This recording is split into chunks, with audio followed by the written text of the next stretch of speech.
यीशु महाराज की जय। और मैं जैसे कि मैं बता रहा था कि मैं भी आनंदित हूं और इसलिए आनंदित हूं कि खुदा की उपस्थिति में हूं। और बाइबल इस प्रकार से कहती है कि जहां कहीं परमेश्वर का आत्मा है वहां पर छुटकारा है। क्योंकि व्यवस्था इस प्रकार से कहती है कि परमेश्वर तो आत्मा है और जहां कहीं परमेश्वर का आत्मा है वहां पे स्वतंत्रता है, वहां पे आजादी है और छुटकारा है। तो फिर मेरे पास एक प्रश्न है कि अगर कितने लोग विश्वास करते हैं कि आपके पास पवित्र आत्मा है?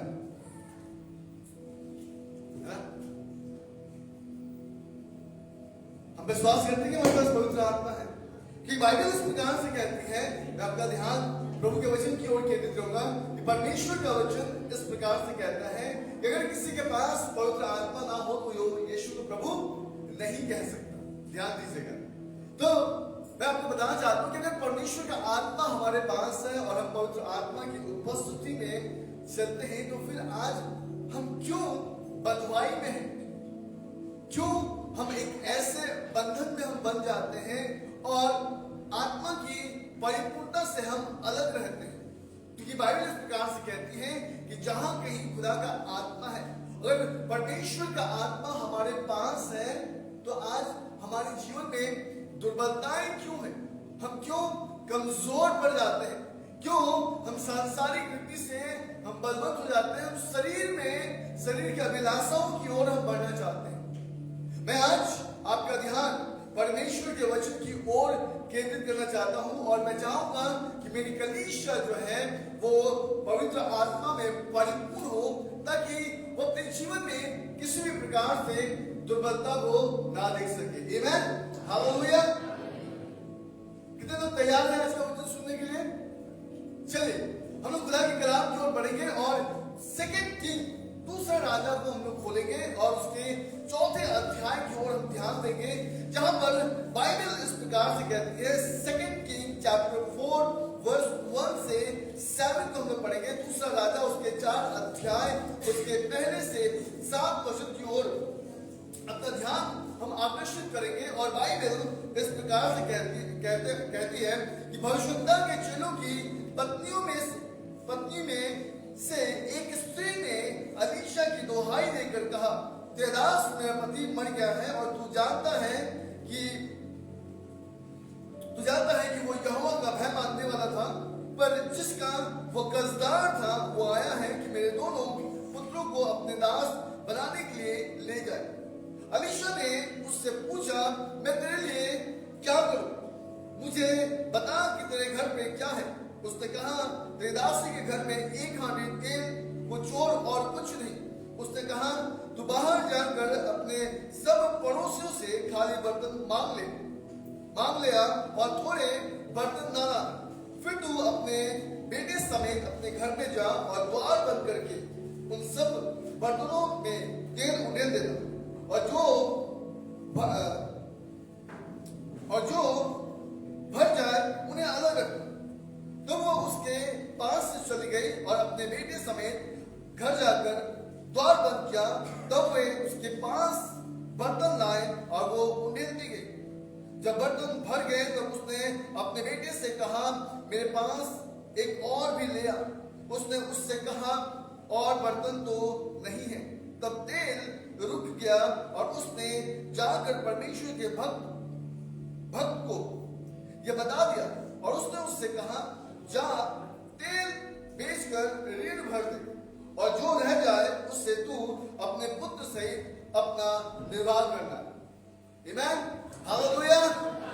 ध्यान दीजिएगा मेरे प्रियो आज परमेश्वर के वचन की ओर, क्योंकि आज जो वचन मैं आपके सामने रखने वाला हूं बाइबल इस प्रकार से कहती है कि जहां कहीं परमेश्वर का आत्मा है वहां पर छुटकारा है, वहां पे आजादी है, वहां चंगाई है और वहां में किसी भी प्रकार का बंधुआई नहीं है।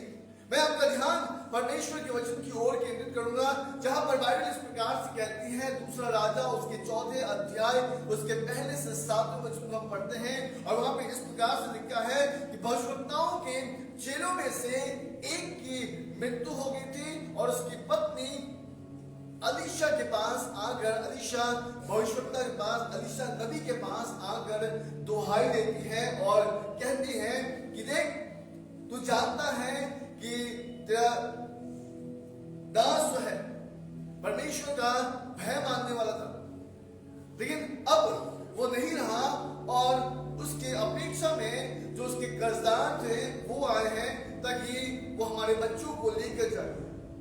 अलीशा ने उससे कहा कि मैं तेरे लिए क्या करूं, और बाइबल इस प्रकार से कहती है कि अलीशा ने उससे पूछा कि तेरे घर पे क्या है।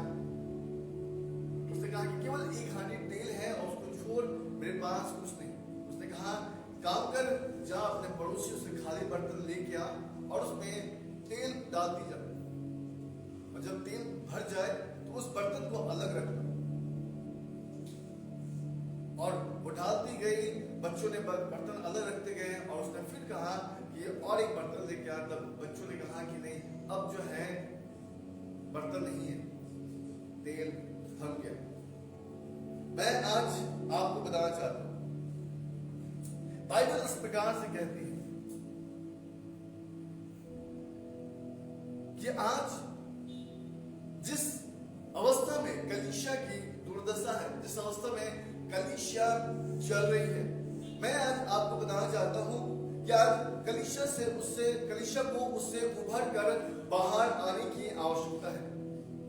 नियम को अगर आप उठा के देखेंगे और नए नियम को आप पढ़ेंगे, चाहे पहली शताब्दी की कलीसिया के बात हो, चाहे यीशु मसीह के साथ यीशु मसीह के चेले चला करते थे, बाइबल इस प्रकार से कहती है कि बिना पवित्र आत्मा के सामर्थ के बिना कोई भी कार्य नहीं हुआ। इवन व्यवस्था इस प्रकार से कहती है कि जब दाऊद गोलियत से लड़ रहा था तो उसने ये कहा कि तू तलवार और भाले से मेरे पास आता है, लेकिन मैं यहोवा के नाम से तेरे पास आता हूं। मेरे प्रियो, मैं आज आपको बताना चाहता हूं, बाइबल इस प्रकार से कहती है, जब हम इफिसियों की किताब उसके 5वें अध्याय और उसके 18 वचन को हम लोग पढ़ते हैं, और वहां पे इस प्रकार से लिखा है कि दाखरस के मतवाले न बनो, क्योंकि इससे लूचपन होता है, पर पवित्र आत्मा से परिपूर्ण होते जाओ। व्यवस्था बताती है कि हमें दाखरस से मतवाला नहीं होना है, लेकिन हमें क्या करना है? बाइबल कहती है कि इससे लूचपन होता है, पर पवित्र आत्मा से परिपूर्ण होते जाओ। व्यवस्था बताती है कि अर्थात अब हमें संसार के समान नहीं होना है, अब हमें जिस प्रकार संसार चलती है हमें वैसा नहीं होना है, लेकिन अब हमें पवित्र आत्मा के भरपूरी में रहने की आवश्यकता है। याद रखिए, जब तक कलीसिया के अंदर पवित्र आत्मा की उपस्थिति नहीं होगी, कलीसिया के अंदर में जब तक खुदावंद की प्रेजेंस नहीं होगी, कलीसिया के अंदर में जब तक जागृति नहीं होगी, तब तक बाहर जागृति नहीं हो पाएगी, तब तक बाहर रिवाइवल नहीं हो पाएगी, बेदारी नहीं आ पाएगी। सबसे पहले एक व्यक्ति को अपने घर के अंदर में बेदारी लाने की आवश्यकता है। हालेलुया। और जब आपके घर के अंदर में बेदारी होगी, तो मैं आपको बताना चाहता हूं कि आप बाहर में भी बेदारी को देखेंगे। जब आप घर में सुकून से रहेंगे ना, तो आप बाहर जाओगे तो आपको सुकून मिलेगा। हालेलुया। आप अगर घर से ही झगड़ा करके निकले हैं, घर से ही गुस्सा में निकले हैं, तो आप क्या बाहर सुकून से रहेंगे? नहीं रहेंगे, क्योंकि अगर आप बहुत गुस्से में निकले हैं, आपको पता है बाहर में जो भी व्यक्ति मिलेगा ना, आप उससे प्यार से बात नहीं कर पाओगे। आप उससे कैसे बात करोगे? गुस्से से ही बात करोगे। और पता है, आपका हो सकता है कि आपका बना बनाया काम जो है बिगड़ जाए। बाइबल इस प्रकार से कहती है, जब हम नीति वचन की किताब की ओर जब हम ध्यान देते हैं, उसके 23 अध्याय की ओर, और व्यवस्था इस प्रकार से कहती है, नीति वचन उसके 23 अध्याय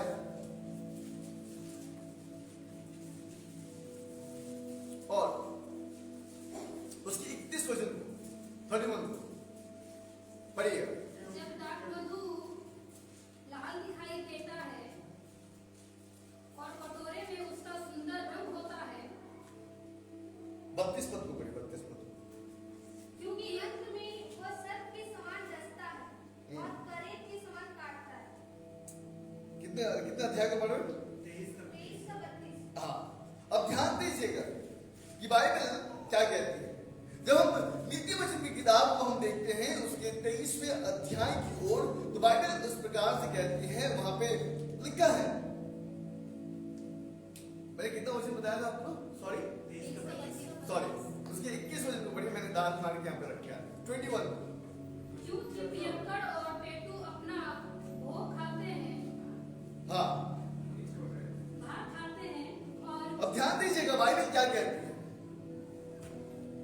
आप जब पढ़े तो थोड़ा ध्यान से पढ़े और देख के पढ़े। हाँ, क्योंकि पियक्कड़ और पेटू अपना भात खाते हैं। बाइबल क्या कहती है, परमेश्वर के वचन में इस प्रकार से लिखा है, क्योंकि पियक्कड़ और पेटू अपना भाग खाते हैं, और क्या लिखा है आगे, पीनट वाले को चिथड़े पहनने। बिल्कुल, बाइबल इस प्रकार से कहती है कि पिनक वाले को चिथड़े पहनना पड़ता है। अर्थात जो व्यक्ति पियक्कर होता है, जो व्यक्ति पेटू होता है, आपको पता है उसको दूसरा और किसी बात की चिंता नहीं होती है।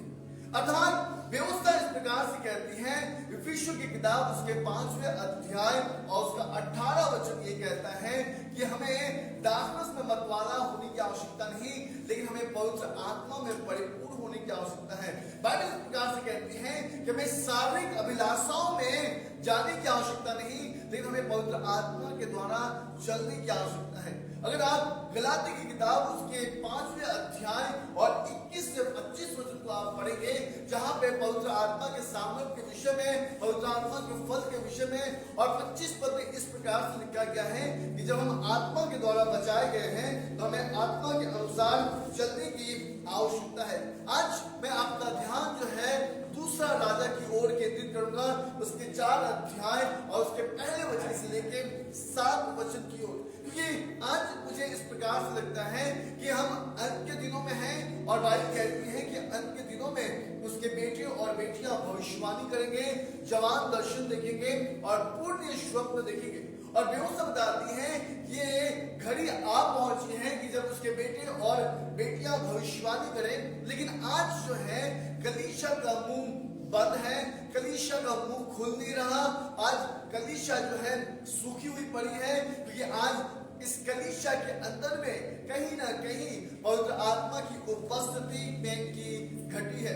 मेरे प्रियो, मैं आज आपको परमेश्वर के वचन से उत्साहित करना चाहता हूँ। बाइबल उस प्रकार से कहती है कि जब वो स्त्री इस बात को देखी कि उसके बेटे को लेने के लिए कर्जदार आए हैं, तो वो सीधा कहाँ चली गई, भविष्यवक्ता अलीशा के पास, नबी अलीशा के पास, और बाइबल बताती है कि उसके पास जाकर दुहाई देने लगी।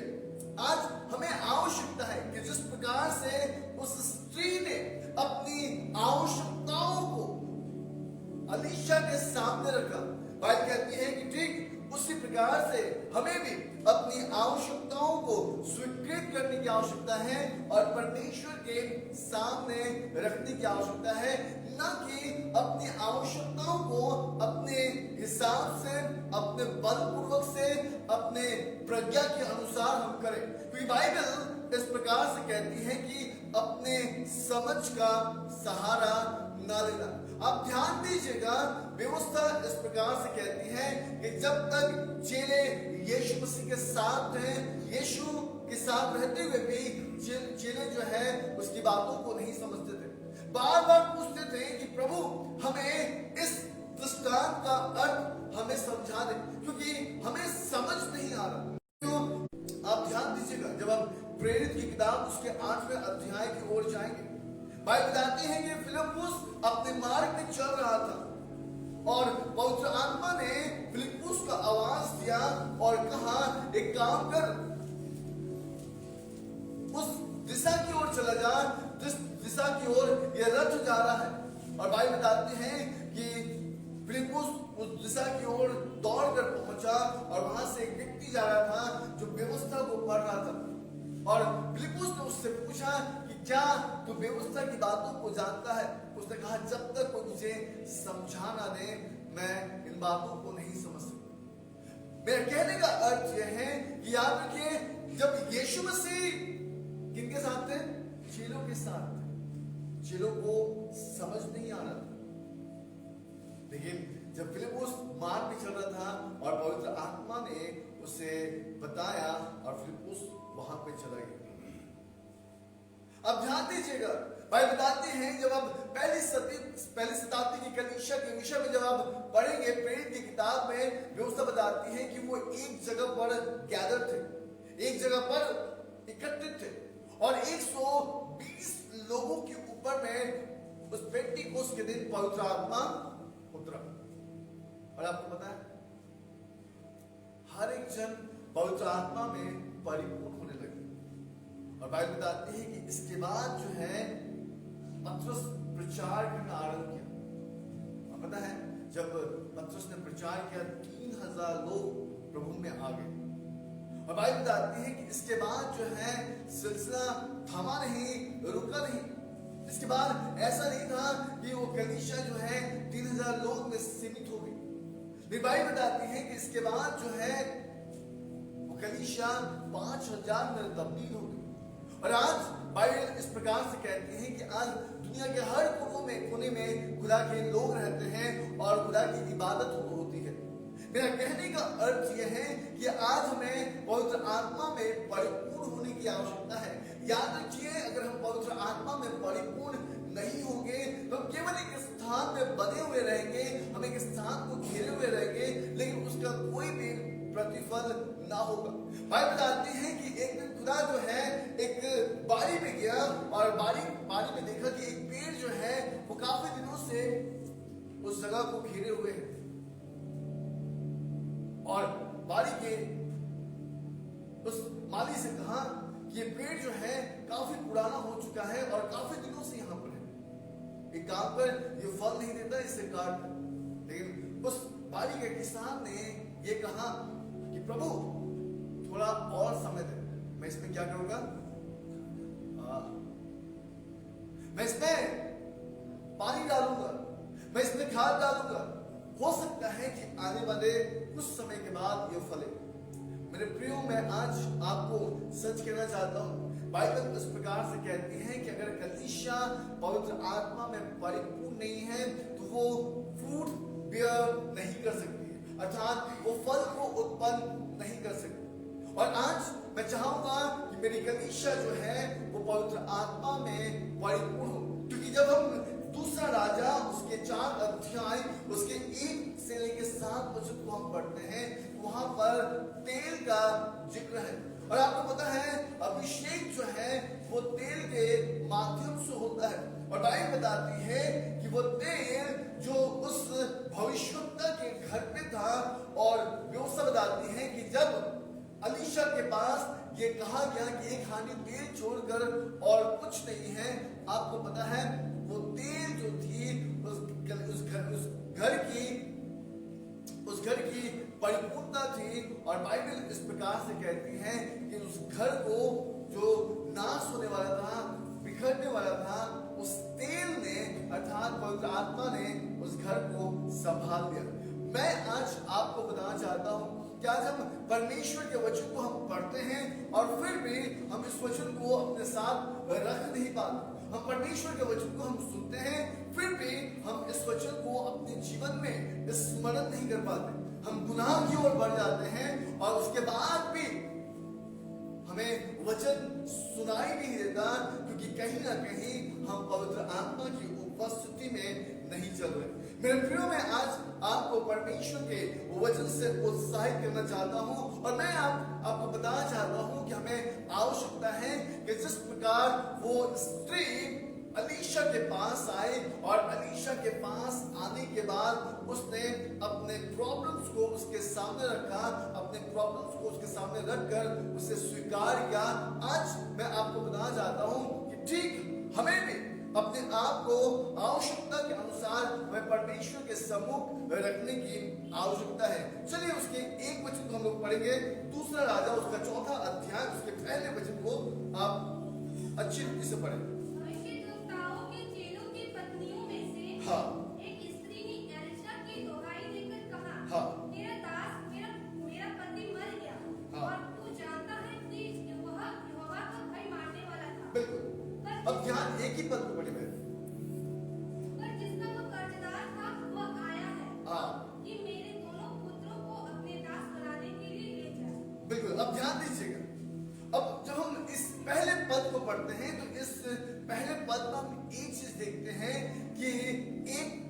भविष्यवक्ता था और वो मर चुका था, और उसकी पत्नी जो है वो नबी के पास आकर इस बात की गुहार लगाती है कि देख,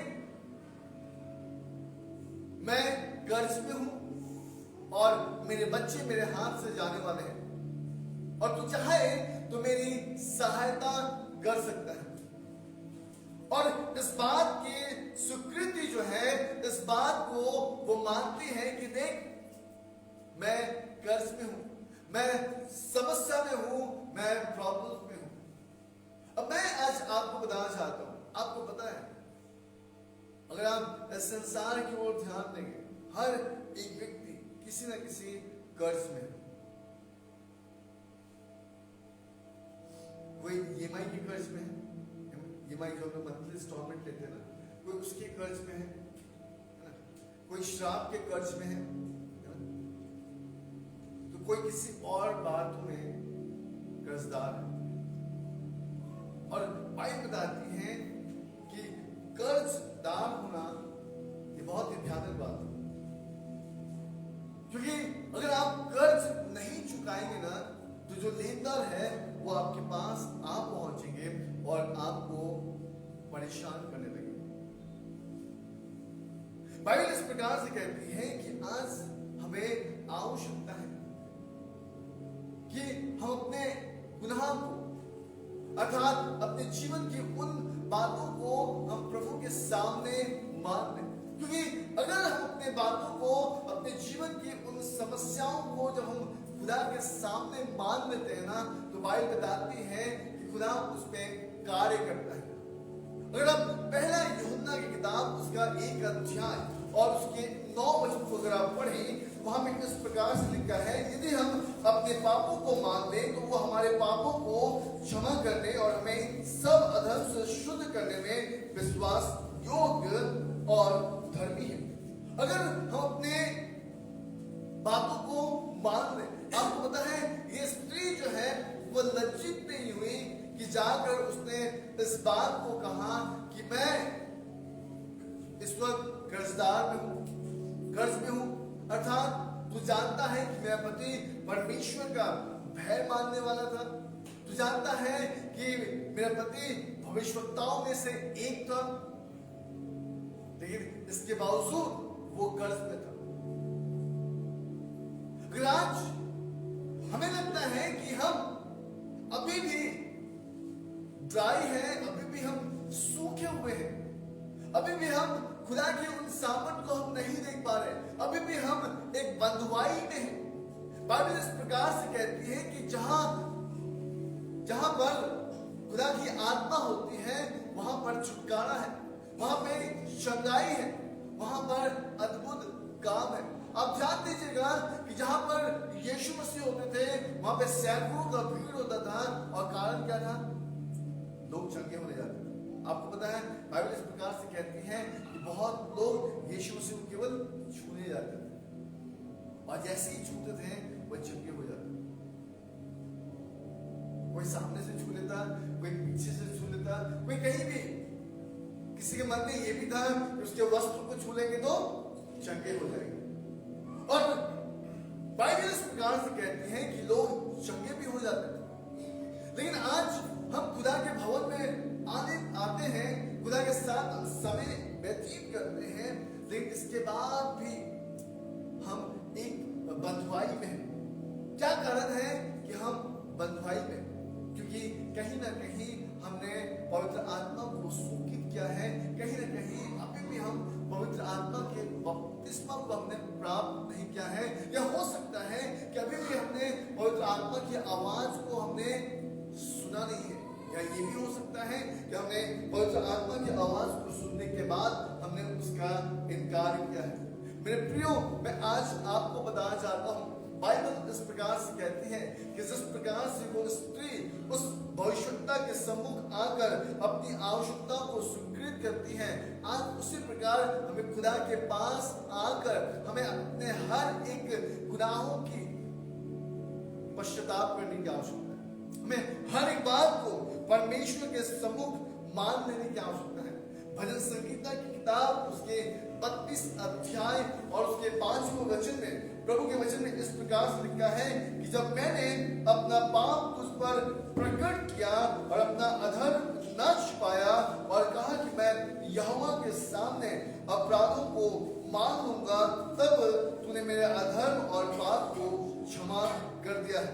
बाइबल बताती है कि जब मैंने अपने अधर्म को तुझ पर प्रकट किया और मैंने अपने गुनाह को नहीं छुपाया, तब तूने क्या किया? तब तूने मुझे मेरे अधर्म और मेरे पाप से क्षमा कर दिया। मेरे प्रियो, मैं आज आपको बताना चाहता हूं कि पवित्र आत्मा उस जगह पर कदापि नहीं होता जहां पे लोग अशुद्ध हैं, जहां पे लोग दो प्रकार के मार्गों में चलते हैं, जहां पे लोग परमेश्वर को छोड़ अपने ही हृदय की अभिलाषाओं को पूरा करना चाहते हैं। बाइबल इस प्रकार से कहती है कि आज हमें आवश्यकता है कि हम पवित्र आत्मा की आवाज को हम सुने। आज हमें आवश्यकता है कि हम पवित्र आत्मा के सामर्थ में हम परिपूर्ण हो जाए, क्योंकि अगर हम पवित्र आत्मा के सामर्थ में परिपूर्ण नहीं होते हैं तो याद रखिए कि हम इसी प्रकार बंधुआई में हम बने रहेंगे और हमारे जीवन में छुटकारा नहीं हो पाएगा और हम पवित्र आत्मा के उस आवाज को हम सुन भी नहीं पाएंगे। आज हम में से बहुत लोग जो है पवित्र आत्मा की आवाज को सुन नहीं पाते, और क्या कारण है जो पवित्र आत्मा की आवाज को सुन नहीं पाते? उसका केवल एकमात्र कारण है क्योंकि उन्होंने कभी भी पवित्र आत्मा की दस्तक उसने पहचाना ही नहीं। बहुत लोग ऐसे भी आज आपको दिखाई देंगे जो पवित्र आत्मा की आवाज को उन्होंने सुना था, लेकिन उन्होंने उस आवाज को ना पहचानने की वजह से आज प्रभु में तो है लेकिन परमेश्वर के साथ उनकी एक अच्छी संगति नहीं है। वो परमेश्वर के वचन सुनते तो हैं लेकिन उन वचनों में वो चल नहीं पाते, और उसका केवल एकमात्र कारण है कि खुदा की उपस्थिति उनके जीवन में नहीं है। बाइबल इस प्रकार से कहती है, नीति वचन की किताब उसके 28वें अध्याय और उसका 13 वचन की ओर अगर आप अपना ध्यान आकर्षित करें, वहां पे बाइबल इस प्रकार से कहती है कि जो अपने अपराध छिपा कर रखता है उसके कार्य सफल नहीं होते। वो व्यक्ति जो अपने अपराध को छिपा कर रखता है उसके काम जो है प्रफुल्लित नहीं होते, उनके काम जो है सफल नहीं होते, उनका काम जो है वो बन नहीं पाता, वो एक जगह पर रुका रहता है। परंतु जो उनको मान लेता है और छोड़ भी देता है उस पर दया की जाएगी। बाइबल इस प्रकार से कहती है कि अगर आज हम प्रभु के सामने अपने आप को स्वीकृत कर लेते हैं, अपने गुनाहों को अगर हम मान लेते हैं और फिर से हम प्रभु के पास जब हम आते हैं तो बाइबल बताती है कि वो हमारे अधर्म को, हमारे गुनाहों को क्षमा करता है। लेकिन अगर हम आज अपने गुनाहों को नहीं मानते और उस पवित्र आत्मा के पास हम आते हैं तो आपको पता है हमारा काम सफल नहीं हो पाता। बहुत लोग कहते हैं कि क्या कारण है कि हमारे काम सफल नहीं हो रहे। बहुत लोग कहते हैं कि क्या कारण है कि हमारी प्रार्थनाओं का उत्तर हमें मिल नहीं पा रहा। क्या कारण है कि हम अपने जीवन में चंगाई को प्राप्त नहीं कर पा रहे। क्या कारण है कि अब तक मेरे बच्चों की विवाह नहीं हो पा रही। क्या कारण है कि अब तक मेरे घर में आर्थिक परिस्थितियों से हम लगातार जूझ रहे हैं। मेरे प्रियो, मैं आज आपको बताना चाहता हूं कि जहां पर पवित्र आत्मा की उपस्थिति होगी वहां पे छुटकारा होगा। आमीन, हालेलुया। लेकिन आज हम अपने गुनाहों को मानकर हम स्वीकृत करके खुदा के पास हम चले आते हैं तो बाइबल इस प्रकार से कहती है कि हमारे काम सफल होने लगेंगे, हमारे रुके हुए काम बनने लगेंगे। पता है हम कई बार जो है अपने मन को ना फिरौन के समान कठोर कर लेते हैं और हमें ऐसा लगता है कि हम प्रभु की उपस्थिति में, हम तो गिरजा जा रहे हैं, हम तो प्रेयर मीटिंग्स अटेंड कर रहे हैं, हम बाइबल पढ़ रहे हैं, हम प्रार्थना कर रहे हैं। बाइबल दो व्यक्तियों के विषय में एक दृष्टांत कहती है। यीशु मसीह कहते हैं कि दो लोग थे और परमेश्वर के भवन में गए। एक व्यक्ति प्रभु के भवन के अंदर में गया और जाने के बाद वो परमेश्वर को धन्यवाद देने लगा और कहा कि प्रभु तूने हमें जीवित रखा है, इसलिए हम तेरा धन्यवाद देते हैं। और उसने उसके बाद अपने मुख से अपनी बड़ाई करने उसने आरंभ किया। प्रभु मैं सप्ताह में 2 दिन उपवास करता हूँ, मैं बाइबल पढ़ता हूँ, मैं प्रार्थना करता हूँ, मैं लोगों के ऊपर मैं दया भी करता हूँ, दान भी देता हूँ, कलीसिया में 10वां अंश भी देता हूँ। लेकिन दूसरा व्यक्ति भीतर आना भी नहीं चाहा, लेकिन उसने बाहर से ही अपने आंखों को उस आसमान के ऊपर में उठाते हुए उसने केवल खुदा से ये कहा कि प्रभु मैं गुनहगार हूं, मैं पापी हूं और मैं पाप से भरा हुआ हूं। यीशु से पूछते हैं इस दोनों में से धर्मी कौन है? वो जो सप्ताह में 2 दिन उपवास करता था, वो जो प्रत्येक दिन बाइबल पढ़ता था, वो जो अपनी बड़ाई आप कर रहा था, या वो जिसने खुदा के सामने इस बात का अंगीकार किया कि प्रभु मैं पापी हूं, मैंने अपने जीवन में बहुत से गुनाह किया है। मेरे प्रियो, मैं आज आपको सच कहना चाहता हूं, आज हमें आवश्यकता है कि हम खुदा के सामने अपने आप को हम स्वीकृत करें, खुदा के सामने अपने गुनाहों को हम मान लें, परमेश्वर के समक्ष आकर अपने जीवन को हम प्रभु के सामने रख दें। क्योंकि आज हम कुछ ऐसी बातों में रीढ़ हैं, आज कुछ ऐसी बातों में हम कर्जदार हैं जिससे हमें पूरा करने की आवश्यकता है। आपको पता है हम परमेश्वर के प्रति हम आज्ञाकारिता में कर्जदार हैं। आपको पता है हम ऋण हैं। आपको पता है हम में से कोई भी व्यक्ति जो है खुदा की आज्ञाओं को नहीं मानता है क्या? कितने लोग हैं जो परमेश्वर से प्रेम करते हैं? जल्दी बताइए। गुड। आपको पता है जॉन 14:15 में क्या लिखा है? बुक ऑफ जॉन चैप्टर 14:15 में आपको पता है if you love me keep my commandments, है ना? अगर तुम मुझसे प्रेम करते हो तो मेरी आज्ञाओं को मानोगे। कौन है जो खुदा की आज्ञाओं को मानता है? फास्टिंग प्रेयर्स में, गेस्ट मीटिंग्स में नॉर्मली हम जा नहीं पाते।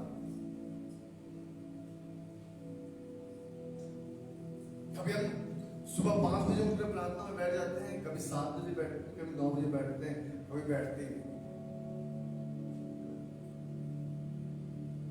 हमारा खुद का डिवोशन लाइफ जो है वो उलट सुलट है। हम खुद खुदा के साथ एक अच्छा संपर्क नहीं पाते। कई ऐसे लोग हैं जो महीने महीने भर बाइबल भी नहीं पढ़ते, परमेश्वर के वचन की ओर देखते भी नहीं। आज आपको पता है हम परमेश्वर के प्रति कर्जदार हैं क्योंकि हम उसकी आज्ञाओं को नहीं मानते। बाइबल कहती है कि आज हमें उसकी आज्ञाओं को मानने की आवश्यकता है। चलिए एक वचन हम लोग पढ़ेंगे, लूका की किताब उसका 17 अध्याय और उसके 10 वचन को पढ़िएगा मेरे साथ। Book of Luke chapter 17 verse 10। इसी रीति से तुम भी जब उन सब कामों को कर चुके जिसकी आज्ञा तुम्हें दी गई थी, तो कहो पढ़िए, तो कहो हम निकम्मे दास हैं, तो कहो हम निकम्मे दास हैं। जो हमें करना चाहिए था हमने केवल वही किया है। आपको पता है हम खुदा के प्रति ऋण हैं, हम कर्जदार हैं क्योंकि हम उसकी आज्ञाओं को पूरा नहीं कर पाते। बाइबल कहती है कि आज हमें इस बात को खुदा के सामने मान लेने की आवश्यकता है कि प्रभु हम आपकी आज्ञाओं में बहुत बार चूक जाते हैं। प्रभु हम गुनहगार हैं क्योंकि हम ना चाहते हुए भी हम आपकी उपस्थिति में हम आ नहीं पाते। हम ना चाहते हुए भी प्रभु हम आपके साथ चल नहीं पाते। आपको पता है व्यवस्था इस प्रकार से कहती है, यशायाह नबी की किताब में लिखा है, परमेश्वर कहते हैं कि मेरे और तुम्हारे गति में क्या है? जमीन और आसमान का फर्क है। क्यों? मेरे सोच और तुम्हारी सोच में बहुत अंतर है। क्योंकि जब खुदा सोचता है वो आत्मिक रीति से सोचता है, और जब हम सोचते हैं शरीर के रूप से सोचते हैं। बाइबल इस प्रकार से बताती है मेरे प्रियो कि आज हम परमेश्वर के प्रति ऋण है, हम परमेश्वर के प्रति कर्जदार हैं और हमें आवश्यकता है कि हम उस कर्ज को हम पूरा करें। हमें आवश्यकता है कि आज से हम परमेश्वर की आज्ञाओं को मानने लगे, क्योंकि मैं आज आपको बताना चाहता हूँ जो लोग खुदा की आज्ञाओं को नहीं मानते, बाइबल बताती है कि उनके जीवन से पवित्र आत्मा जो है उठ जाता है।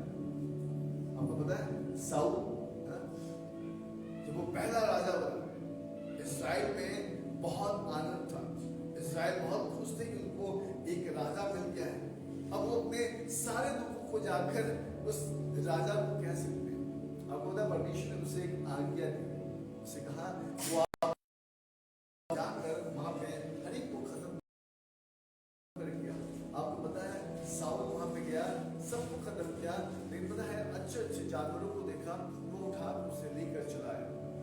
और बाइबल बताती है परमेश्वर कहते हैं कि मैं इसे राजा बनाने से पछताता हूँ। क्यों पता है 20 साल तक परमेश्वर परखते रहा उसको कि इसके अंदर में नम्रता है कि नहीं, इसके अंदर में दीनता है कि नहीं, ये मुझसे प्रेम करता है कि नहीं, ये मेरे उपस्थिति में चलता है कि नहीं, ये मेरी आवाज को सुनता है कि नहीं। आपको पता है बाइबल इस प्रकार से कहती है वही साउल जो है दाऊद के पीछे पड़ा हुआ था और दाऊद को मारने के लिए हर जगह वो ढूंढते रहता था, लेकिन आपको पता है एक गुफा में वो दोनों एक साथ थे। और बाइबल इस प्रकार से कहती है कि जब साउल उसे तलवार लेके ढूंढ रहा था और ठीक उसके पीछे दाऊद खड़ा था, और आपको पता है उसके बागी का कपड़ा भी उसने काट लिया। उसने कहा देख यहोवा ने तुझे मेरे हाथ में कर दिया था, फिर भी मैंने तुझे छोड़ दिया क्योंकि तू प्रभु का अभिषिक्त है। मेरे प्रियो मैं आज आपको बताना चाहता हूँ, कल मैं फ्लेंदर भैया के घर पे था और मैं उनको बता रहा था कि परमेश्वर ने इन दिनों में इस नए नियम में 2 प्रकार के याजकों को रखा है। एक याजक जो आपको मार्गदर्शन कराता है और एक याजक आपको जिससे खुदा अपने राज्य को फैलाता है। आमीन, हालेलुया। मेरे प्रियो ध्यान से सुनिएगा, बाइबल इस प्रकार से कहती है कि अगर आज हम परमेश्वर के कर्जदार हैं तो हमें उस कर्ज को चुकाने की आवश्यकता है। दूसरी बात मैं आपको बताना चाहता हूँ, कई बार हम अपने भाइयों के भी कर्जदार होते हैं, नहीं होते। चलिए एक वचन पढ़ेगा, पहला यूहन्ना उसके 3 अध्याय और उसका 16 वचन। First John chapter 3 verse 16। हमने प्रेम इसी से जाना कि जिसने हमारे लिए अपने प्राण दे दिए, हमें क्या करना चाहिए, किसके लिए प्राण देना चाहिए, अपने भाइयों के लिए। पता है लेकिन आज हम ऐसे हैं कि अपने भाइयों के प्राण देने वाले हैं। अब देखिए हम अपने भाइयों के लिए प्राण नहीं देते, लेकिन आज हमारी दुर्दशा कुछ ऐसी बनी है ना कि हम अपने भाइयों के प्राण लेने वाले हैं। मौका मिले तो कब हम केन बन जाए। आज हाबिल कोई नहीं बनना चाहता, लेकिन केन हर कोई बनना चाहता है। आप ध्यान दीजिएगा केन ने क्या किया, क्रोध में आके अपने भाई को मार डाला। बाइबल इस प्रकार कहती है, पहला यूहन्ना उसके 3:16 में लिखा है कि हमने प्रेम इसी से जाना है कि उसने हमारे लिए अपने प्राण दे दिए और हमें भी अपने भाइयों के लिए प्राण देना चाहिए। अर्थात आपको पता है कि हमें प्राण देने का अर्थ है कि अपने भाई के प्रति ईमानदार होने की जरूरत है। यहाँ पे प्राण देने का मतलब है कि अपने भाई से संपूर्ण रीति से प्रेम करने की जरूरत है। पता है आज हम अपने जो हमारा अपना भाई होता है ना, क्या बोलते हैं उसको, ब्लड रिलेशन का भाई होता है, हम उससे उतना प्रेम नहीं कर पाते हैं। अपने मसीह भाई बहनों से हम कैसे प्रेम करेंगे। हम कई बार उसे ही शक की निगाहों से देखते हैं, उसे ही हम देखते हैं अरे ये मेरा प्रॉपर्टी छीनने वाला है। मेरे प्रियो मैं आज आपको सच कहना चाहता हूँ, बाइबल इस प्रकार से कहती है कि हमने प्रेम इसी बात से जाना है कि उसने हमारे लिए प्राण दिए हैं और हमें भी अपने भाइयों के लिए प्राण देने की आवश्यकता है। अर्थात हमें भी अपने भाइयों से उस उत्तम प्रेम को रखने की आवश्यकता है। इसलिए तो बाइबल बताती है कि हमें एक दूसरे से मेल मिलाप आप करनी चाहिए। आज पता है कलीसिया में आप देखिएगा, हम संडे के दिन जरूर हम एक दूसरे से मिलते हैं, हाथ मिलाते हैं, लेकिन पूरा हफ्ता हम एक दूसरे से अलग रहते हैं। हम पूरा हफ्ता एक दूसरे से मिलते नहीं, उनके साथ कोई भी कांटेक्ट नहीं रखते हैं, किसी भी प्रकार का कोई भी हम संपर्क नहीं रखते हैं। और सामने वाला व्यक्ति जो है वो दुखों के पहाड़ों में गिरा हुआ है और हमारे पास इतना भी समय नहीं होता कि उस भाई के लिए हम लोग प्रार्थना कर सकें। मैं आपको सच कहना चाहता हूँ, खुदा ने हमें ये मौका दिया है, परमेश्वर ने हमें एक बार फिर से एक अवसर दिया है कि हम अपने गुनाहों को खुदा के सामने हम स्वीकृत कर लें, अपने कर्ज को जो है हम जिस प्रकार से हम कर्ज में हैं, अपने उस कर्ज को हम चुका सके। आइए तीसरी बात हम लोग देखेंगे, और तीसरी बात क्या है पता है, हम एक और चीज में कर्जदार हैं। कौन सी चीज में कर्जदार है? खुदा के सुसमाचार को बांटने में। पता है खुदा के सुसमाचार को हम नहीं बांटते। चलिए एक वचन पढ़िए, रोमियो उसका 1 अध्याय उसका 14 वचन को पढ़िए।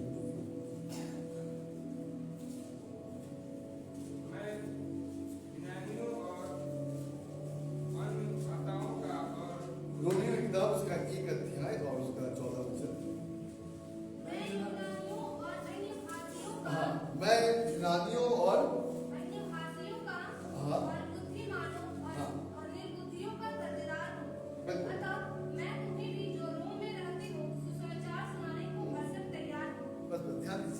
मैं बताती कि मैं यूनानियों और अन्य भाषियों का और बुद्धिमानों और निर्बुद्धियों का कर्जदार। आपको पता है हम कर्जदार हैं, क्यों?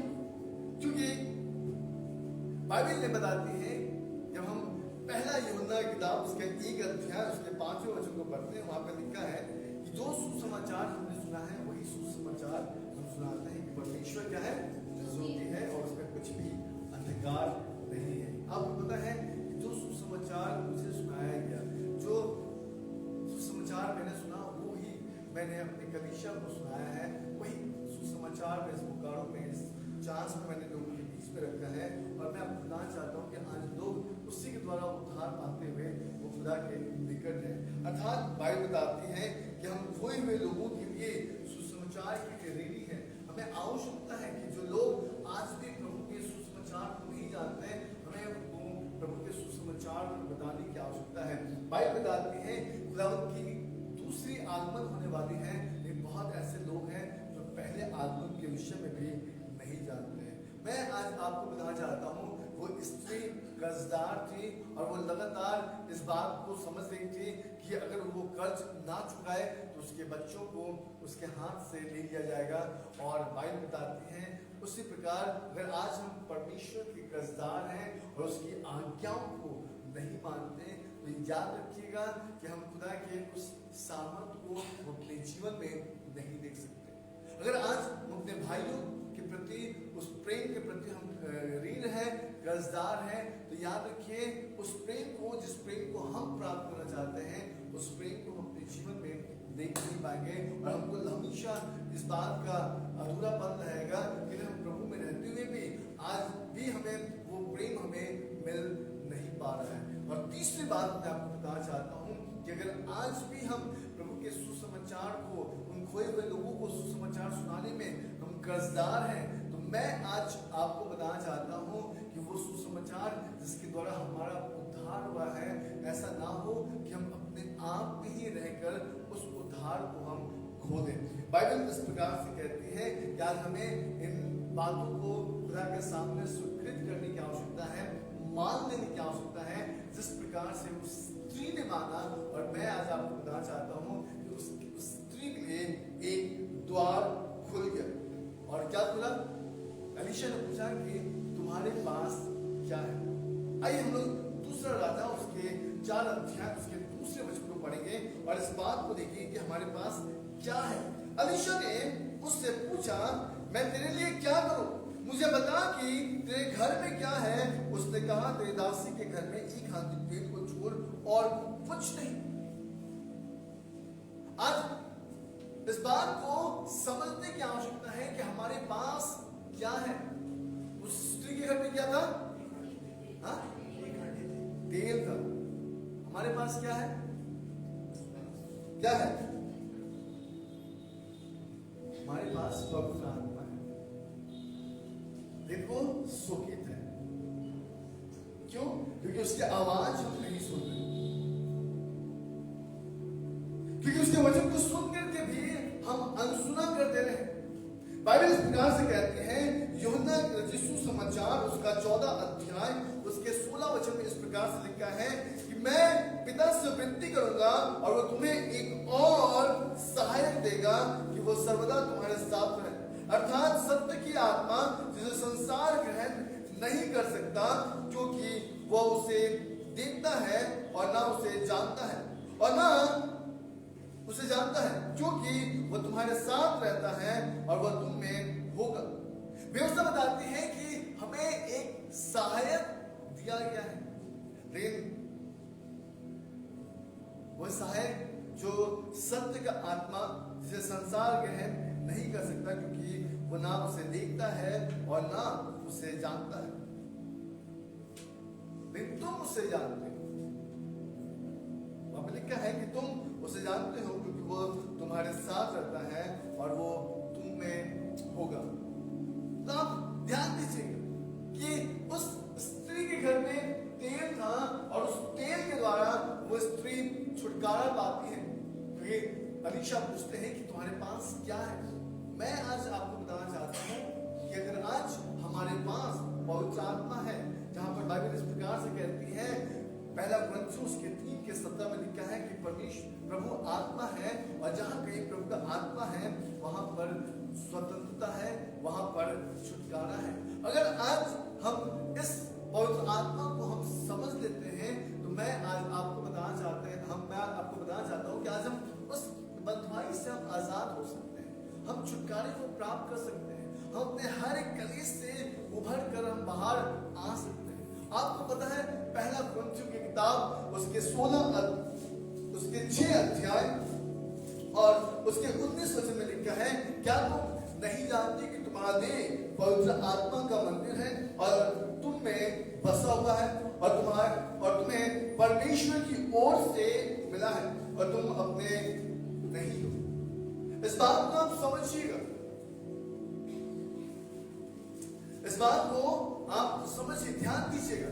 बाइबल इस प्रकार से कहती है कि क्या इस बात को हम नहीं समझते कि पवित्र आत्मा का हम मंदिर है और पवित्र आत्मा हमारे अंदर बसा करता है और हम खुद के नहीं हैं।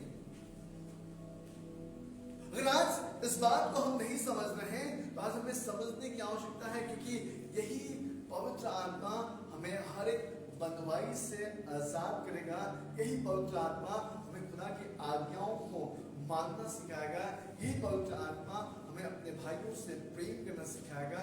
यही पवित्र आत्मा हमें सुसमाचार का प्रचार करना भी सिखाएगा। आज कलीसिया को आवश्यकता है कि वो पवित्र आत्मा के भरपूरी में चले, और अगर आज कलीसिया के अंदर में पवित्र आत्मा की घटी है तो आज प्रभु से मांगने की आवश्यकता है। बाइबल बहुत साफ रूप से बताती है, क्योंकि वहां पे लिखा है रोमियो की किताब उसके 5वें अध्याय और उसके 5वें वचन में लिखा है कि आशा से लज्जा नहीं होता, क्योंकि पवित्र आत्मा हमें दिया गया है और उसके द्वारा परमेश्वर का प्रेम हमारे मन में डाला गया है। आपको पता है पवित्र आत्मा का प्रेम जो है हमारे मन में डाला गया है, और बाइबल इस प्रकार से कहती है कि उसके द्वारा परमेश्वर का प्रेम हमारे मन में डाला गया है, और हमें आवश्यकता है कि हम पवित्र आत्मा जो हमें दिया गया है उस प्रेम का हम बखान करें। हमें आवश्यकता है कि उससे हम समझे कि हमारे पास क्या है। आज हम में से कई लोग इस बात को समझ नहीं पाते हैं कि हमारे पास कुछ है। आपको पता है बाइबल इस प्रकार से कहती है परमेश्वर का राज बातों का नहीं परंतु, और आप सामर्थ कैसे देखिए, कैसे आप सामर्थ को अपने जीवन में देखेंगे, कैसे आप सामर्थ को अपने परिवार में देखेंगे, अपनी कलीसिया के अंदर में देखेंगे। बाइबल कहती है कि जब पवित्र आत्मा आएगा तो तुम क्या पाओगे? तो बिना पवित्र आत्मा के हम सामर्थ को नहीं पा सकते। आप ध्यान दीजिए, 6 लोग गए थे ना दुष्ट आत्मा निकालने के लिए जब यीशु मसीह के साथ थे, निकाल पाए क्या? नहीं निकाल पाए। क्यों? क्योंकि उनके पास सामर्थ नहीं था।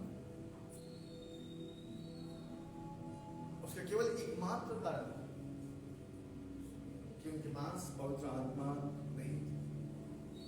आप ध्यान दीजिए, पतरस जो है दोबारा मछली पकड़ने के लिए चला गया। कई लोग हैं ना, प्रभु की सेवकाई छोड़कर काम की ओर भाग जाते हैं दोबारा, और जब तक फेल नहीं होते ना, अपने काम में फेल नहीं होते, वो फिर से सेवकाई की ओर लौट कर नहीं आते। आपको पता है पतरस गया था लेकिन उसे मछली मिला था क्या? मछली नहीं मिला। कई लोग गए थे उसके साथ। मैं आज आपको बताना चाहता हूं कि आज हमारे पास क्या है, इस चीज को पहचानने की आवश्यकता है। याद रखिए, आप प्रभु से दूर होकर कुछ भी नहीं कर पाएंगे। कितने लोग हैं जो जॉब में जाते हैं, अपना काम करते हैं और काम छोड़ के घर पर बैठ के अपने जीवन का हर एक चीज को पूरा कर लेते हैं। ऐसा है क्या? संभव है? अगर आप अपने जॉब में नहीं जाए और घर पे बैठे रहोगे तो आपको आमदनी आएगी क्या? आएगी बुलंदर भैया? नहीं आएगी। और जब आपके पास आमदनी नहीं आएगी तो आप अपने बच्चों की जरूरतों को आप कहां से पूरा करेंगे? अपनी वाइफ की जरूरतों को कहां से पूरा करेंगे? और आपके घर में सुख कहां से बना रहेगा? क्योंकि आपके पास आमदनी नहीं है। और जब आपके घर पे आमदनी नहीं होगी तो क्या होगा? कलेश होगा। तो अगर आप इस बात को ध्यान दीजिएगा कि अगर आज हम अपने अंदर उस पवित्र आत्मा को अगर हम फील नहीं करते हैं, जिस पवित्र आत्मा के विषय में मैं आज आपसे बातचीत कर रहा हूं, उसके प्रेजेंस को फील नहीं करते हैं, उसकी उपस्थिति को अगर हम फील नहीं करते, तो आज हमें इस बात को समझने की आवश्यकता है। क्योंकि पवित्र आत्मा हम में से हर एक व्यक्ति के पास है। ऐसा नहीं है कि अभी हम गीत गाएंगे पवित्र आत्मा और पवित्र आत्मा ऊपर से आ जाएगा। नहीं मेरे प्रिय, पवित्र आत्मा हमें दिया गया है क्योंकि बिना पवित्र आत्मा के हम खुदा के निकट नहीं आ सकते, उसके उपस्थिति में, उसकी हुजूरी में नहीं बैठ सकते। लेकिन हमने क्या किया है? हमने अपनी ही इच्छाओं को, अपने ही मनोबल को हमने इतना बढ़ा दिया है कि पवित्र आत्मा दब गया और उसकी आवाज हमें सुनाई नहीं देती। इसलिए तो पहला कुरिन्थियों उसकी 6:19 पे लिखा है, क्या तुम नहीं जानते कि तुम्हारे पवित्र आत्मा का मंदिर है और जो तुम में बसा हुआ है और तुम्हें पवित्र आत्मा की ओर से मिला है। आज हमें इस बात को समझने की आवश्यकता है कि ये देह जो है ये पवित्र आत्मा का मंदिर है और हम खुद के नहीं है। बहुत लोग सोचते हैं ना कि हम खुद के हैं, हमारे द्वारा सारी अस्तित्व है। लेकिन मैं आज आपको बताना चाहता हूं, आपका अस्तित्व 80 से 90 ही है ना? उससे ज्यादा अस्तित्व है नहीं। तो आज इस बात को समझिएगा कि अगर आज आप प्रभु में होने के बाद भी, खुदावंद यीशु मसीह की संगति में रहने के बाद भी अगर आप कर्जदार हैं, इसका मतलब यह है कि आपके पास खुदा की आत्मा नहीं है। क्योंकि अगर खुदा की आत्मा आपके पास होती तो आप छुटकारे में होते, आप चंगाई में होते, आप खुदा की भरपूरी में रहते। लेकिन अभी भी आपके पास घटी है। इसका मतलब है, बहुत साफ तरीके से मैं आपको कहूंगा, इसका मतलब है कि हम पवित्र आत्मा के प्रेजेंस में नहीं है, हम खुद अपनी ही उपस्थिति में चल रहे हैं और पवित्र आत्मा का प्रेजेंस हमारे जीवन में काम नहीं कर पाता। क्योंकि पवित्र आत्मा की हुजूरी में हम है ही नहीं, उसकी उपस्थिति में है ही नहीं। एक वचन पढ़िए, यूहन्ना उसका 7 अध्याय और उसके 37वें वचन। मेरे पास 20 मिनट्स है और 20 मिनट्स में मैं समाप्त करूंगा। 37। फिर पर्व के अंतिम दिन, जो मुख्य दिन है, यीशु खड़े हुए और पुकार कर कहे, यदि कोई प्यासा हो तो मेरे पास आए और पिए, और जो मुझ पर विश्वास करेगा, जैसा पवित्र शास्त्र में आया है, उसके हृदय में से जीवन के जल की नदियां बह निकलेगी। बाइबल कहती है कि यदि कोई प्यासा है तो मेरे पास आए, क्योंकि जो कोई विश्वास करेगा और मेरे पास आएगा, उसके जीवन से जल की नदियां बह निकलेगी। मेरे प्रियो, मैं आज आपको खुदा की कलाम से बरकत देना चाहता हूं।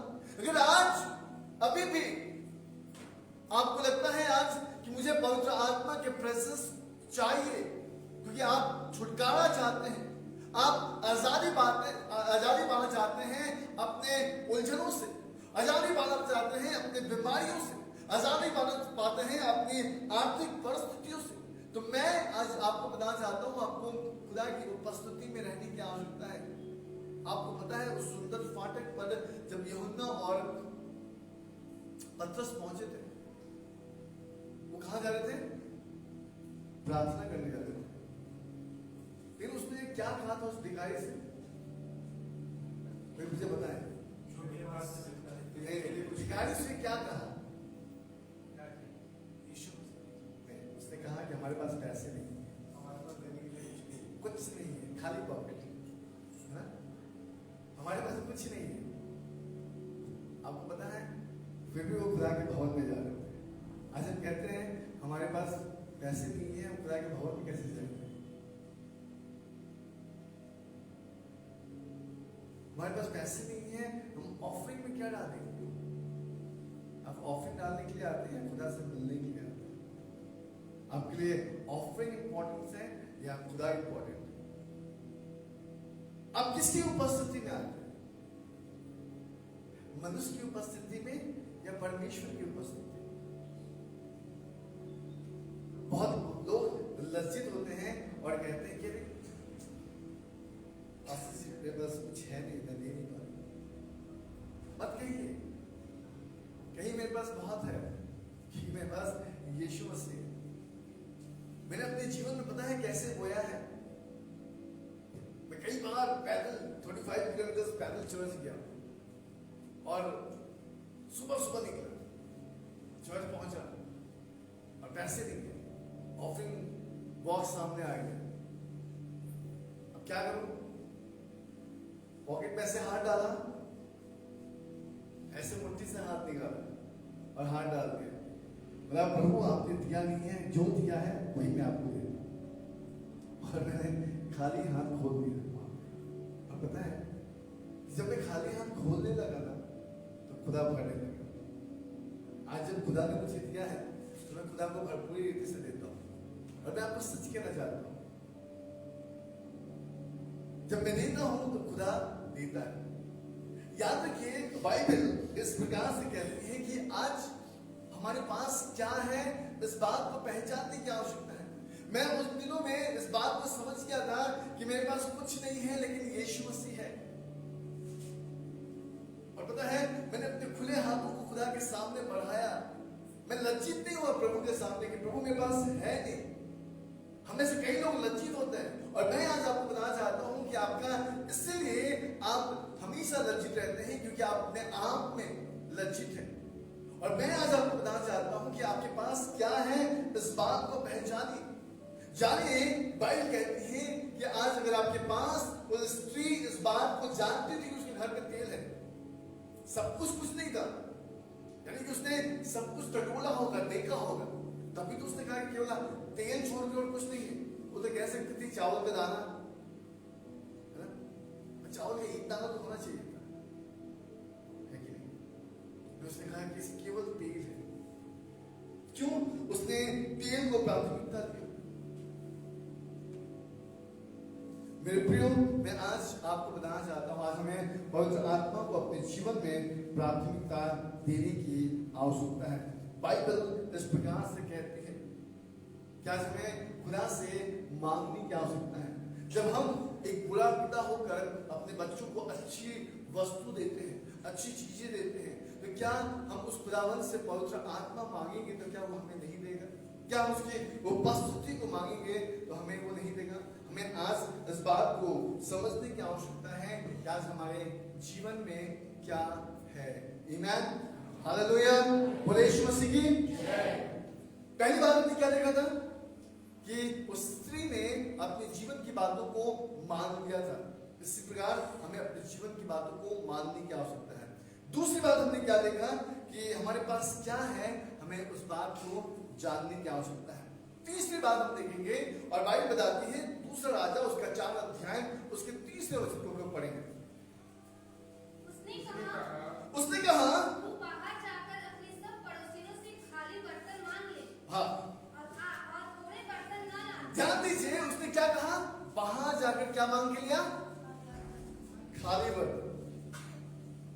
क्यों अलीसा ने नहीं कहा कि भरा हुआ बर्तन लेके आओ, खाली बर्तन? आपको पता है कई बार हम प्रभु के भवन में भरे भराए आते हैं, है ना? अब पता है जब हम भरे भराए आते हैं ना, तो हमारी आंखें बंद होने लगती है क्योंकि हम पूरा भर के आए। लेकिन जब हम खाली आते हैं ना, तो हमारा निगाह केवल उस क्रूस की ओर रहता है, हमारा निगाह केवल यीशु मसीह की ओर रहता है। मेरा कहने का अर्थ यह है कि उसने कहा तो बाहर जाकर अपने सब पड़ोसियों से खाली बर्तन मांग लिया। आज हमें अपने जीवन में, अपने हृदय को हमें खाली करने की आवश्यकता है। बाइबल इस प्रकार से कहती है हमें खाली जगह उपलब्ध करने की जरूरत है। मतलब हम सब तरफ से भरे हुए हैं, और जब हम भरे हुए हैं तो खुदा कहां से डालेगा? वो डालेगा तो ऊपर से गिर जाएगा, ओवरफ्लो हो जाएगा। और पता है कई बार हम हमेशा प्रार्थना के लिए सामने आते हैं, लेकिन हम खाली होकर नहीं आते।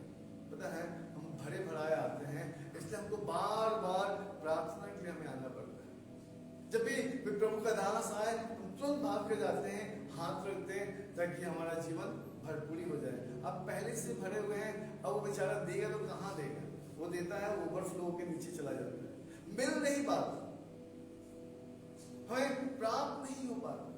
मैं आज आपको सच कहना चाहता हूँ, मैं इतने बड़े बड़े प्रभु के दासों को जानता हूँ, लेकिन पता है मैंने अपने जीवन में केवल एक ही बार मैं क्रूसेड में गया था, और 2003 में जब मैं प्रभु यीशु मसीह को जाना था, और उस वक्त एक जमशेदपुर में एक मीटिंग चल रही थी, और मैं उस मीटिंग में पहुंचा, और मास्टर अजीत थोड़ो का वो मीटिंग चल रहा था।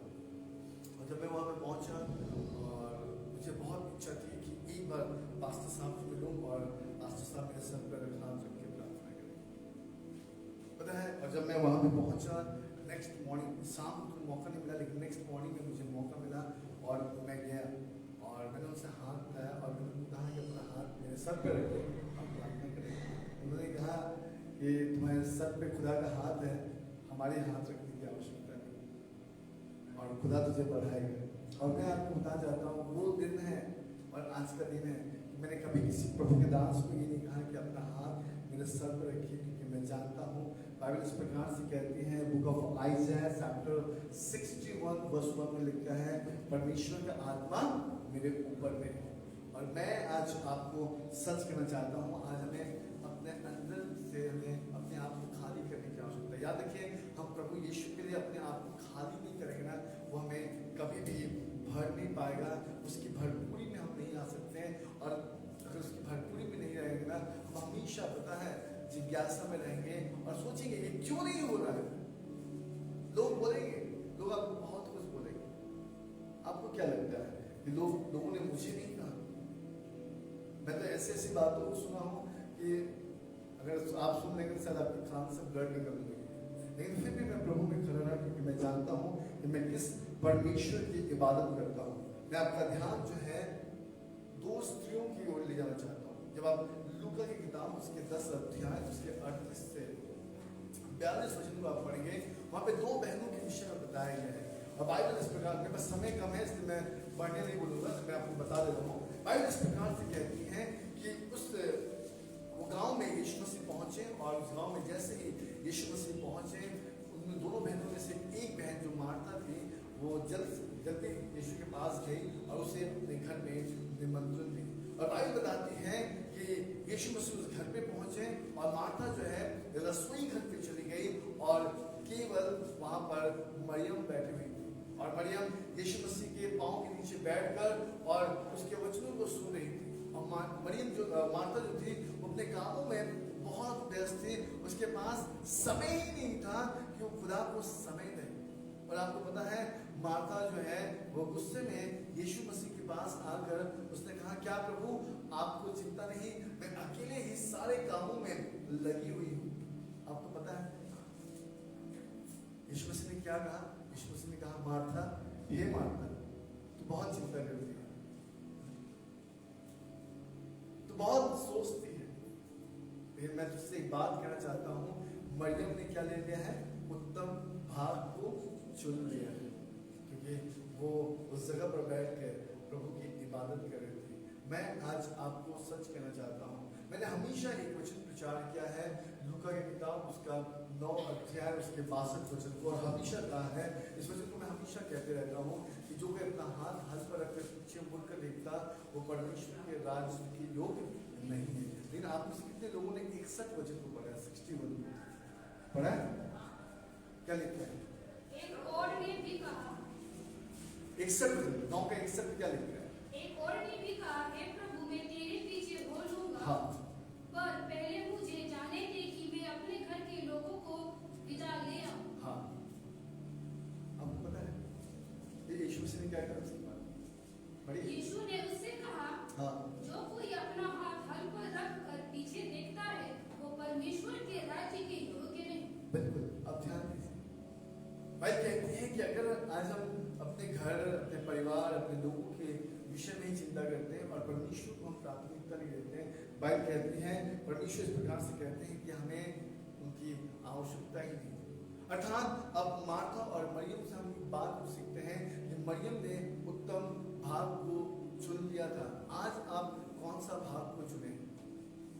आपने मार्था वाली या फिर मरियम वाली? क्योंकि मार्था अपने काम में व्यस्त थे।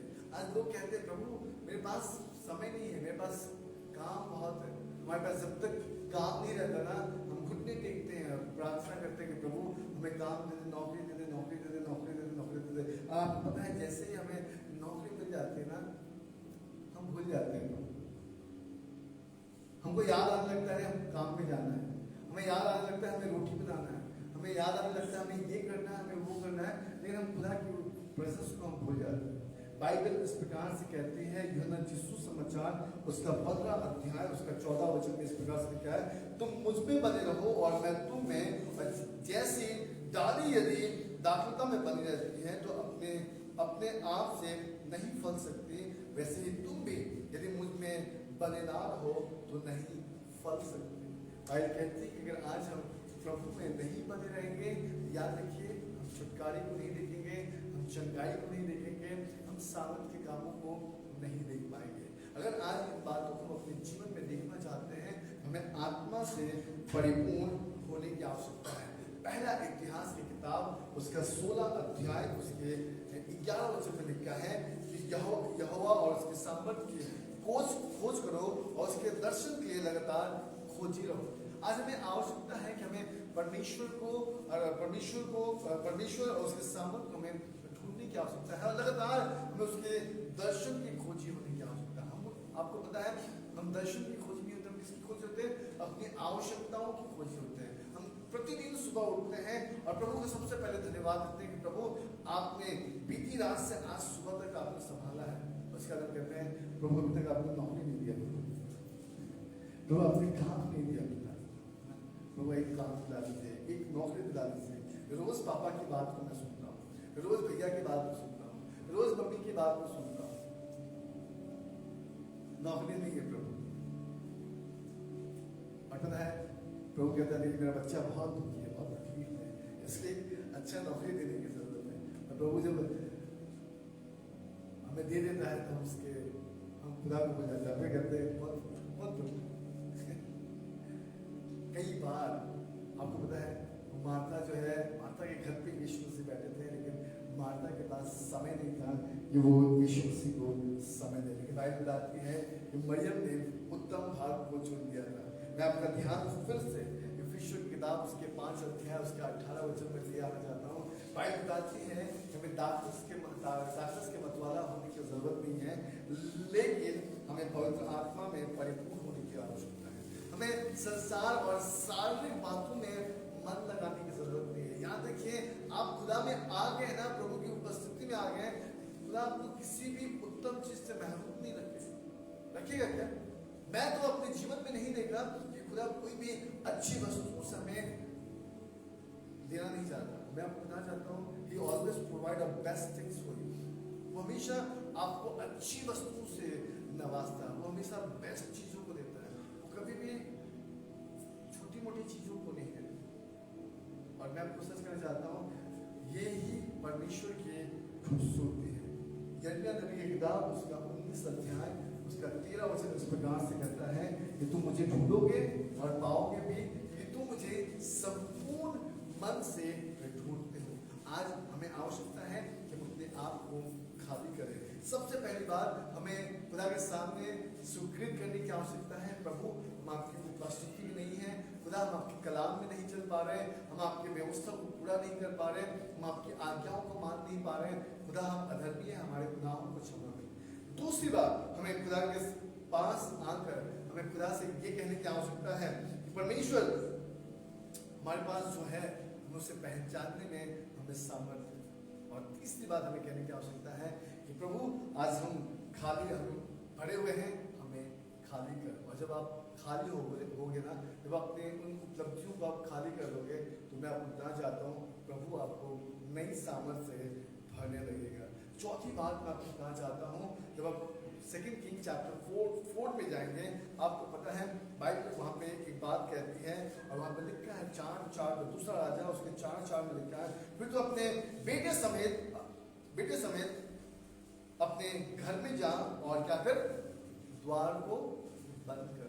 आपको पता है हम कभी भी खुदा के लिए अपने द्वार को बंद नहीं करते हैं। मत्ती की किताब इस प्रकार से लिखा है, यीशु मसीह कहते हैं जा और खुदा से कहाँ बात कर, गुप्त से बात कर, द्वार बंद करके बात कर।